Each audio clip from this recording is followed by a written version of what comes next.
In this video, we will see the next mechanism related to exception handling, that is the multiple try-catch blocks. It may happen that there comes a situation for which you have to handle the separate logic parts of the program under separate mechanisms. For that, we will require a separate try and catch mechanisms. If one try catch is inside the other try catch, then it is called as a try catch or nested try catch mechanism. For example, it is a try block in which we are handling our program logic. It may happen that inside this try we have to handle some another situation. For such case, we will write another try inside that try block. So it is a inside the try block, and for that try we will apply a separate catch mechanism. Now this is over. This is a separate try catch and this mechanism is over. Now it is a turn to over the outer try. Then for this outer try we have to apply the catch block. So this is the term known as the nested try catch mechanisms. Consider one thing that when there is a single try, at least one catch will be there. Without catch, no any try will be there. This is the all about the nested try catch mechanisms. Now we will talk about multiple catch statements. Means in our programming there can happen a situations like one try is there and multiple catch according to the different conditions will be occurring there. So one try can have many catch blocks also. Means multiple catch statements are required when more than one exceptions are generated by a program. These catch statements are searched by the exception throws in the order. Means for example, when exception is occurring, then it is compulsorily matching itself with the first catch. If it fails, then it is matched with the second catch. If it is again fails, then it goes to the third catch and so on. This will be the catch statements hierarchy for handling the different mechanisms of the try-catch blocks. After completing the try-catch and multiple catch statement mechanisms, we will go towards the finally mechanism. It is another mechanism available with the exception handling. Likewise, try catch, there is a final block also. What is the meaning behind finally? When a finally block is defined, it is guaranteed to execute regardless of whether or not an exception is thrown. Thus, we can use it to perform certain activities before the termination of the program. These activities may be like closing the files, deleting a graphics objects created and etc. Means we can take a help of this final block to handle our program related activities which are compulsorily like closing the file which we always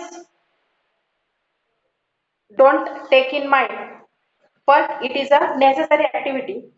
So it is the mechanism related to finally block. Now we will take one example to demonstrate the finally mechanism. We will create one class that is the final demo. Now we will write the main method that is a public static void main and it is a string a. Now in such case we will take one array like integer array. We will not provide a size of that array but take here two elements that is a 420. Now we will take one variable that is the divide and who is having the value 20. Now, whatever will be the logic of our program, we will put down it into a try mechanism, and that is nothing but the, in this we will take like integer answer equals to array's second index divided by, it is a divide, minus array's first index. Again what it is giving, array's second index is nothing but it is the first, it is the second, means it is 20 divided by 20 minus array's first index, that is the 4, means 20 divided by 16.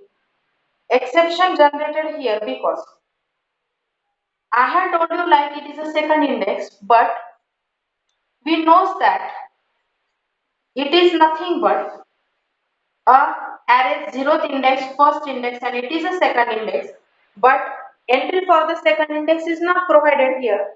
So the exception will be occurring definitely, and it will be catch like catch arithmetic exception, and that is like arithmetic exception E, and we will write some meaningful uh,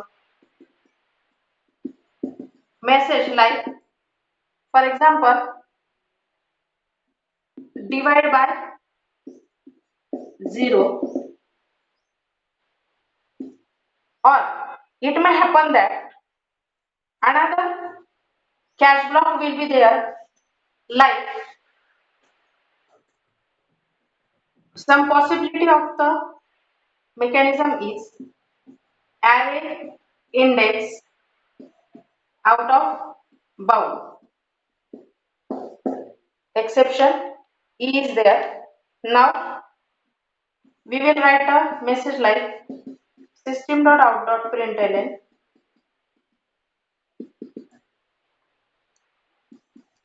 catch array index 0. It may happen that another exception will be like array store exception type E, and then we will write an exception like system.out.println, and we will give some message. Now, these are the some possible catch mechanisms with the try block, but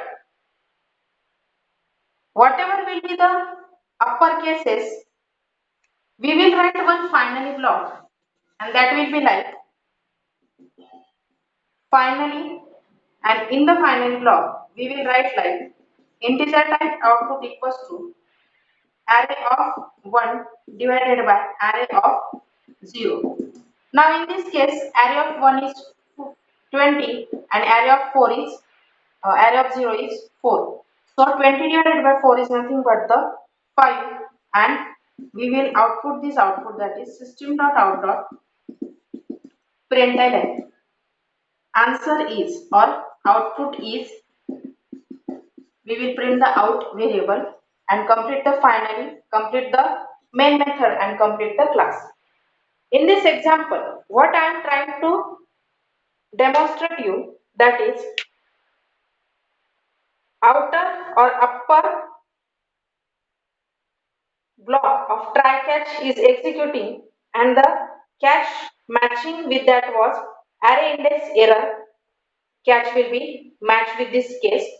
Now though one catch is executed, but we have written this part in the final block, so it will compulsorily going to be executed, and output will be like first catch exception was catch array index error, and the output file is printed. So this is the mechanism of how finally we are going to forcefully executing whether any exception is occurring or not related to that situation.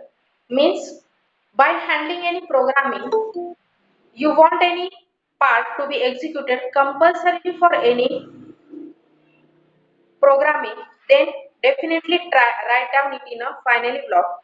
it will be beneficial for you to writing it in finally, because it is short sure 101% going to be executed.